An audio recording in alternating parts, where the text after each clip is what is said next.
My name's Tay Temple and I'm a singer-songwriter based in Manchester, and this is just a little chat about me and my band with our next single Ladybird coming out the 2nd of November.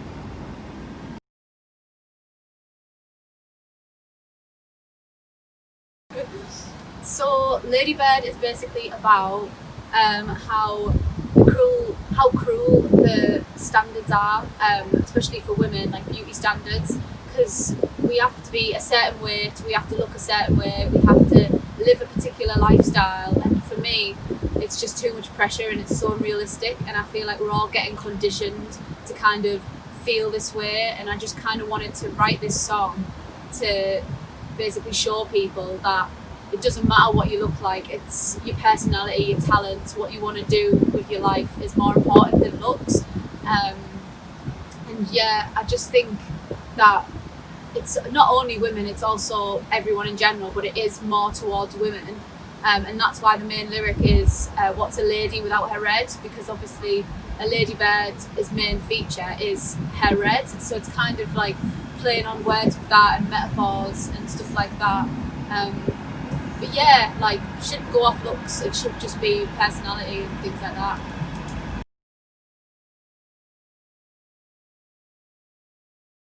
So when I was writing it, the idea actually came to me like right before I was going to go to bed. Basically, I had this image of an old lady sat on her porch in like a little old rocking chair, kind of like in the deep south of America, which I don't know why, because I've never been to America, but just got that vision in my head, and I quickly wrote down on my notes on my phone some lyric ideas. I don't think I even wrote Ladybird at that point. It was more things like she used to be a beauty queen. I remember writing that came really quickly to me, and we're getting a lot of trains go past, so apologies.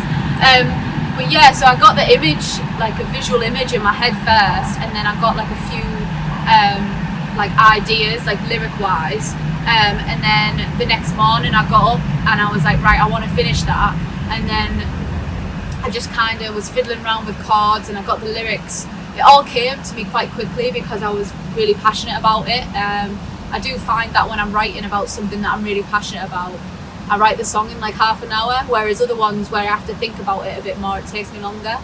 But then recording it, we recorded it December last year, so it's quite a while ago now, but yeah, we kind of knew exactly what we wanted with it, because we'd been like fine-tuning it and everything, but then we layered loads of harmonies in the chorus and it just sounds so full, and it's so, like, it just gives me goosebumps every time I listen to it, and I'm just so happy with how it turned out.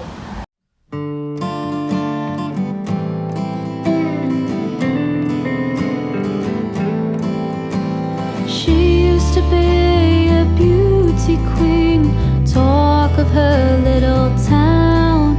As the years flew by, her name in city lights slowly wore her down.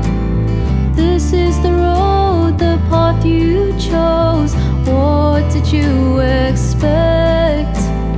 You can stay till your beauty fades away.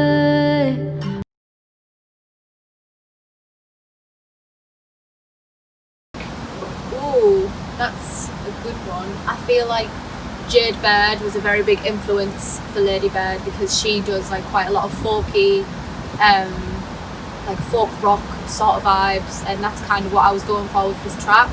I feel like Fleetwood Mac as well, a very big influence for me, not just for this song but for all my songs in general. But also I wanted it to come across as very folky, but then have that twist of like rock elements in there, especially with the guitars sections that we've got. We've got like 2 layered electric guitar parts with my acoustic at the front, so it's nice to have that blend of traditional folk and a bit more alternate rock in there, kind of similar to Cranberries as well. I take a lot of inspiration from the Cranberries, so yeah, I would say that was some influences for this track.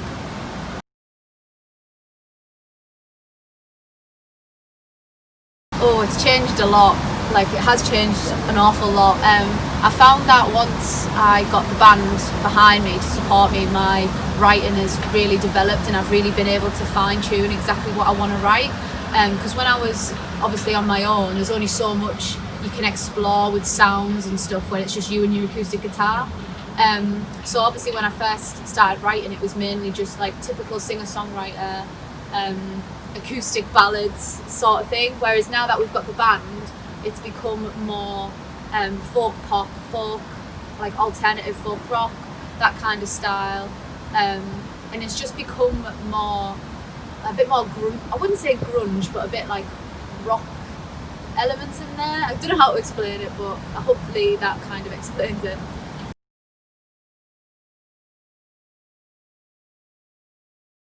So like I was just saying, before the train goes again, wait for teaser. me. Next track, is that the next one? Yeah, it is the next one. Train's the next one that's coming out, so you get a little teaser there. So we didn't really have any problems recording it because, like I say, we'd already recorded it last November, December time, and I wrote it. I think I only wrote it October last year, so it wasn't a very old song when I recorded it, which I think was nice because I do tend to overthink where I want my songs to go. Whereas if you just do it in the moment, you get the vibe of it, which I was really happy with. But we're actually going in the studio again in December. Well, hopefully, fingers crossed with the whole COVID-19 experience. But yeah, we didn't really have any trouble because we'd already recorded it.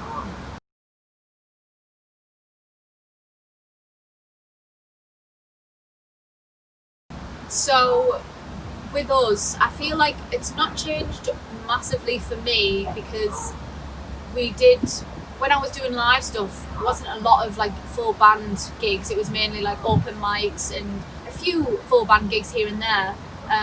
But we mainly do a lot of content for our social media, so Instagram, Facebook, YouTube.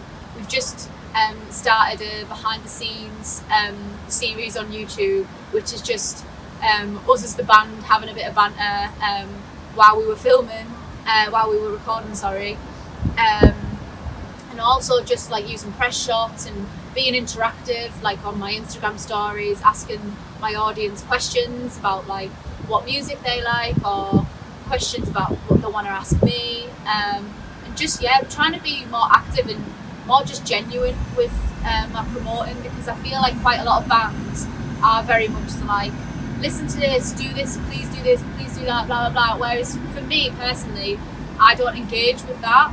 As a musician myself, like I know how important promoting is, and I do, especially with my friends, if they say like, oh please do this, like I will do it.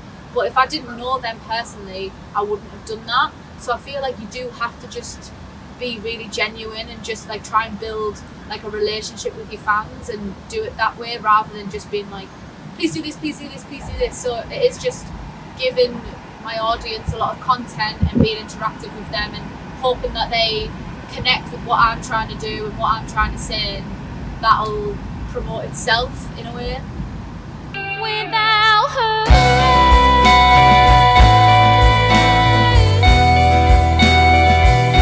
without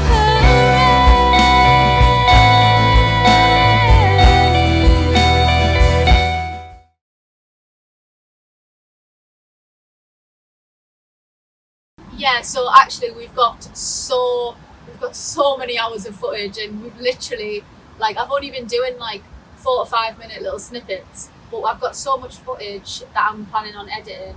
So we've got like at least another 4 behind the scenes studio ones like edited, ready to go. And we've even got some footage from our gig in March, our headline gig, and that was really cool, like us backstage warming up and like preparing for the gig, which was, we were all really nervous, but it went so well.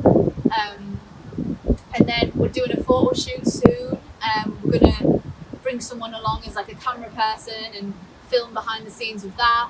And yeah, I feel like I want to start documenting as much as I can, even if it's just like someone with a phone just literally recording everything. Because like when I look back at the footage from when we were in the studio, I didn't think there was that many like typical moments of creativity or like funny moments, but when you look back at it, there was so many moments I was like, oh, I forgot that happened, but it's like really funny to look back on. So definitely 100% going to be loads more content from me.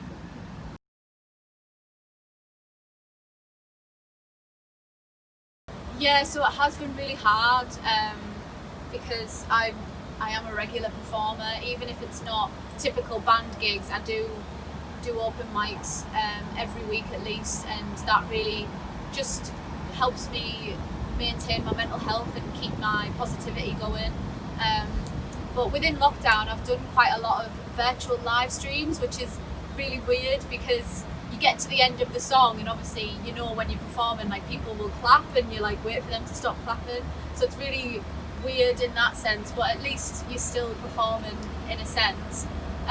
But the last few months I've actually been able to return to a few open mics with the lockdowns easing,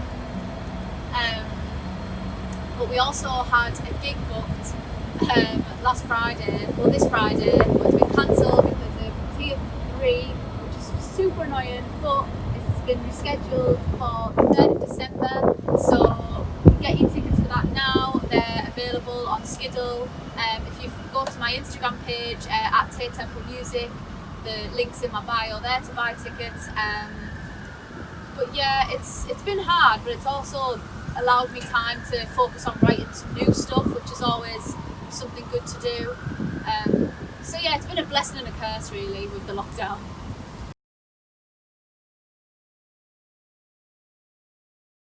Well, most of lockdown I was actually finishing my dissertation, so for the first, like, from lockdown started till the end of June, I was just working on my uni work, so I wasn't really touching any music for a long time. But since then I have been writing a lot of new stuff, and it's been similar to what I've already been writing, but then recently been writing more like darker, more rocky stuff, a bit more like Zombie by the Cranberries, like that era of the Cranberries, and very much Avril Lavigne, like her first album, writing more in that style. And then recently, literally the last week or so, I've been doing some more like dancier tunes, which is nice because all my songs seem to be not, well, some of them are dancey, but just a bit serious, some of my songs. So it's nice to have a bit of a balance and a bit more happy, just more listenable and not having to think about it songs. So this next song is going to be our next single, which is coming out very, very soon. It's just working on the final tweaks of it, but it's pretty much finished. And yeah, it's literally one of my favourites that I've written. And I've just literally yesterday got a little Ladybird tattoo. You probably can't see it from there. But yeah, I'm really proud of this song and everything that it stands for. Yeah, basically. Yeah, it's called Ladybird, and I hope you like it.